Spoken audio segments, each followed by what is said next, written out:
Bút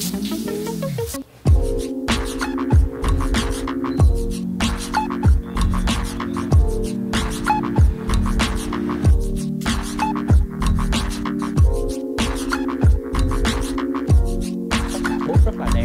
Jones là một nhà phê bình nghệ thuật có tiếng ở Anh. Ở bên dưới của video thì Dương có để thêm link. Hello, đã lâu thì Dương mới tiếp tục cái series review sách này ha.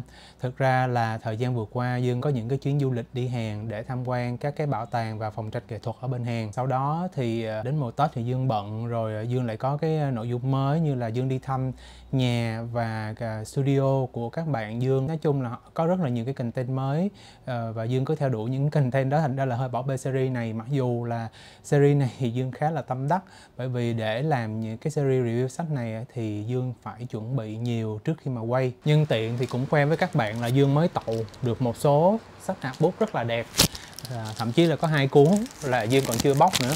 Thì hy vọng là Dương sẽ thu xếp được thời gian và review tụi nó sớm nhất có thể. Đối với cái series In Bed With Dương thì tập vlog lần này Dương sẽ review một quyển sách khá là khó nhai, có tên là Sensations: The Story of British Art From Hogarth to Banksy của tác giả Jonathan Jones. Quyển sách này khó nhai là bởi vì nó là một quyển sách về hội họa, về lịch sử hội họa, và nó lại rất là nhiều chữ. Tới đây thì Dương phải cảm ơn người đã cho Dương mượn quyển sách này, đó là họa sĩ Khánh Trần. Cảm ơn bạn đã cho Dương mượn và ngâm rất là lâu cho đến khi quay cái review này, chắc cũng gần nửa năm hay là nửa năm gì rồi đó. Đầu tiên thì Dương xin nói về tác giả của quyển sách này ha. Jonathan Jones là một nhà phê bình nghệ thuật có tiếng ở Anh, và quyển sách này cũng là một tác phẩm gây tiếng vang của ông ngay tại đất nước Anh cũng như là đối với giới học thuật thế giới. Ở đây như các bạn thấy thì là một quyển sách có bìa cứng rất là dày dặn và chắc chắn, in trên bìa linen rất là đẹp. Ở bên trong thì là in trên giấy có bề mặt tự nhiên, thô nhám của giấy chứ không có cán láng như nhiều sách phổ biến. Ở bên trong quyển sách này thì có in rất là nhiều tác phẩm hội họa đẹp. Tuy nhiên đây vẫn là một quyển sách rất là nhiều chữ và có một cái khối lượng thông tin học thuật rất là lớn. Do đó nó phù hợp với những ai đang làm nghiên cứu, những ai đang học về lịch sử mỹ thuật, đặc biệt là về hội họa Anh. Thì quyển sách này tuy là khó nhai nhưng mà sau khi đã xem qua thì Dương thấy là quyển sách này có một cái thông điệp rất là thú vị, mà nếu các bạn có duyên đã đọc qua hết, hoặc là ít nhất là đã xem cái review của Dương, thì có thể các bạn sẽ cảm thấy thích nó và cảm thấy là được truyền cảm hứng từ những cái nội dung trong sách này. Tiếp theo sẽ là phần flip through. Dương mời các bạn xem qua mục lục của quyển sách ha, và sau đó là Dương sẽ lật qua hết toàn bộ quyển sách cho các bạn xem nhanh.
Theo Dương thì quyển sách này là một cái lát cắt bổ dọc qua lịch sử hội họa Anh Quốc, và tất nhiên cái lát cắt bổ dọc ở đây, cái cách bổ dọc như thế nào, cái cách nhìn vấn đề như thế nào hoàn toàn dựa trên cái nền tảng kiến thức, những cái công trình đã nghiên cứu và cái quan điểm cá nhân của tác giả Jonathan Jones. Theo ông thì ông đã nhìn thấy một cái sợi chỉ xuyên suốt qua nhiều thời kỳ, qua những cái tên tuổi nổi bật nhất của hội họa Anh. Và cái sự chỉ xuyên suốt ở đây mà ông nhìn thấy chính là một cái sự say mê, sự ham học hỏi và quan sát thế giới xung quanh mình để mà mô tả lại nó chính xác nhất qua những cái tác phẩm nghệ thuật. Nói đến đây rồi thì tự nhiên Dương nhớ một cái ý mà có nhiều anh chị là designer, họa sĩ đã chia sẻ với Dương là vẽ đúng đi rồi hãy vẽ đẹp. Vẽ đúng thì tự nhiên nó cũng sẽ vẽ đẹp.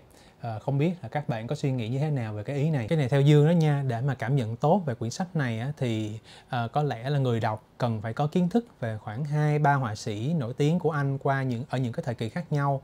Có thể là và thậm chí là nếu mà các bạn đã có sẵn vốn liếng hiểu biết về vài họa sĩ nổi tiếng ở Anh rồi, thì sau khi mà đọc quyển sách này có thể các bạn quay lại nhìn lại những cái hiểu biết đó thì các bạn sẽ có một cái nhìn mới. Tóm lại, Dương đánh giá đây là một quyển sách có giá trị cao về mặt học thuật, đặc biệt là đối với những người yêu thích nghiên cứu về lịch sử mỹ thuật.